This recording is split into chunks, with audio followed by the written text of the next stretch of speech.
ఎప్పటి నుంచి అంటే బీజేపీ వాళ్ళు రెగ్యులర్గా వాడే నినాదం ఏంటంటే కాంగ్రెస్ బీఆర్ఎస్ ఒకటే, కాంగ్రెస్ పార్టీ ఆ బొమ్మ వరుసలాగా మీరు కలిసి పనిచేస్తున్నారనే విధంగా, అంతేకాకుండా బీజేపీని నష్టపరచడం కోసం మీరు హ్యాండ్ ఇన్ హ్యాండ్ వెళ్తున్నారు, దానికి మీ ఇద్దరికి కామన్ ఫ్రెండ్ ఎంఐఎం ఉంది అన్నది వాళ్ళు చెప్పే ప్రయత్నం ప్రతి సందర్భంలో చేస్తున్నారు.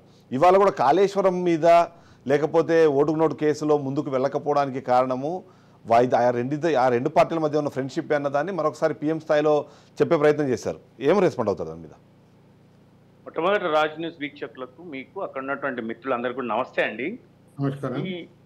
ఈ భారతీయ ప్రధాని మోడీ గారు ఈరోజు తెలంగాణ ఎన్నికల ప్రచార సభలో ఏమీ మాట్లాడలేదు వాస్తవానికైతే.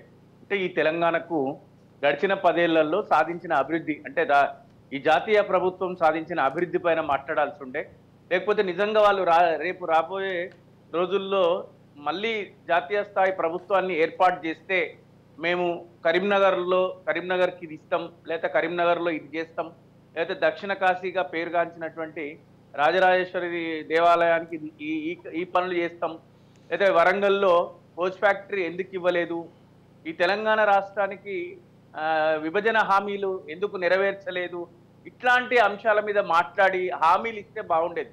వరంగల్ సభలో కూడా అక్కడి అభ్యర్థి ఆయన ఆరూరు రమేష్ కూడా వారు మాట్లాడి ఆయన రిక్వెస్ట్ చేసిండ్రు.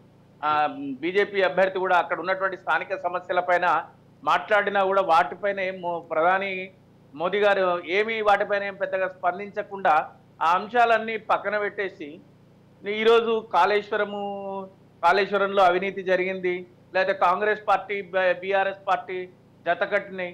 అరే మా పార్టీని ఓడించి కాంగ్రెస్ పార్టీ తెలంగాణలో అధికారంలోకి వస్తే వాళ్ళతో మేము దోస్తీ అని మోదీ గారి స్థాయిలో మాట్లాడితే ఎవరైనా నమ్ముతారానండి?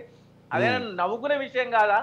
ఆయన స్థాయికి విశ్వగురు అని, బలమైన నేత అని, ప్రపంచాధినేతల్లో ఒకరని గొప్పగా మాట్లాడుకుంటున్న తరుణంలో ఇంత అంటే నాకు కొంచెం అంటే పదప్రయోగం కూడా నాకు ఇబ్బంది కలిగిస్తుంది. మోదీ గారు ఓట్ల కోసం ఇంత ఎందుకు మాట్లాడాల్సినటువంటి అవసరం వచ్చిందో, అంటే వాళ్ళు చెప్తున్నటువంటి అబ్కీ బార్ 400కి పార్ అనేటువంటి మాట అది నిజం కాదేమో, వాళ్లకు దాని మీద నమ్మకం లేదేమో, ఉత్తర భారతంలో ఈసారి ఖచ్చితంగా వాళ్ళకు తక్కువ స్థానాలు వస్తాయి అనేటువంటి ఉద్దేశంతో ఖచ్చితంగా ఈసారి ఎన్నికల్లో దక్షిణ భారతదేశంలో ప్రధానంగా తెలంగాణ, ఆంధ్రప్రదేశ్లో పొత్తు కూడా అందుకే పెట్టుకున్నట్టున్నారు ఆ టీడీపీతోని జతగట్టిన. ఇటు టీడీపీ వచ్చినా మాకే, అటు వైఎస్ఆర్సీపీకి వచ్చినా మాకే. తెలంగాణలో బీఆర్ఎస్ని తిట్టి, కాంగ్రెస్ని తిట్టి ఏమైనా గెలుచుకుందాము, లేదా పాత సంఖ్య అట్లే ఉంచుకుందాము, లేదా పెంచుకుందాము అనే విధంగా ఎన్నికల ప్రచార సభగా ఆ ఎన్నికల ప్రచారంలో దుమ్మెత్తిపోసే కార్యక్రమాలు జరిగినాయి. కానీ మేము ఎట్లా దోస్తీ అవుతామండి? ఎవరైనా నమ్ముతారా ఈ దోస్తీ అనేది? అంటే దోస్తీ ఉంది కాబట్టి కాళేశ్వరం మీద ఒక్క లేఖ రాయండి, మేము సిబిఐ ఎంక్వైరీ చేస్తామంటున్నారు.